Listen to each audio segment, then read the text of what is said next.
नमस्तेऽस्तु महामाये श्रीपीठे सुरपूजिते शङ्खचक्रगदाहस्ते महालक्ष्मी नमोऽस्तुते। नमस्ते गरुडारूढे कोलासुरभयङ्करी सर्वपापहरे देवी महालक्ष्मी नमोऽस्तुते। सर्वज्ञे सर्ववरदे सर्वदुष्टभयङ्करी सर्वदुःखहरे देवी महालक्ष्मी नमोऽस्तुते।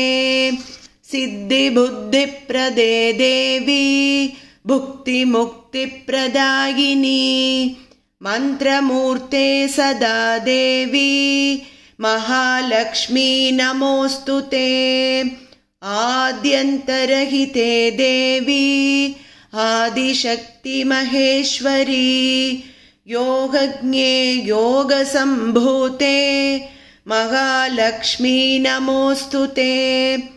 स्थूलसूक्ष्ममहारौद्रे महाशक्ति महोदरे महापापहरे देवी महालक्ष्मी नमोऽस्तुते।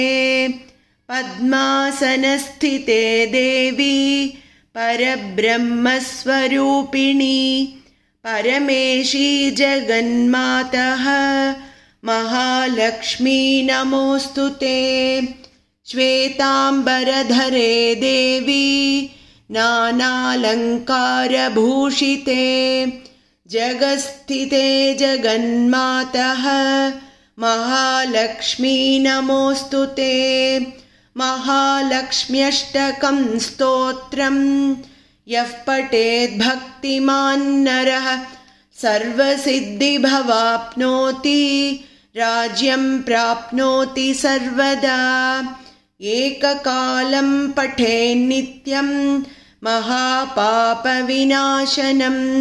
द्विकालं यः पठेन्नित्यं धनधान्यसमन्वितः त्रिकालं यः पठेन्नित्यं महाशत्रुविनाशनं महालक्ष्मीर्भवेन्नित्यं प्रसन्न वरदा शुभा। इति इन्द्रकृत महालक्ष्म्यष्टकं सम्पूर्णम्।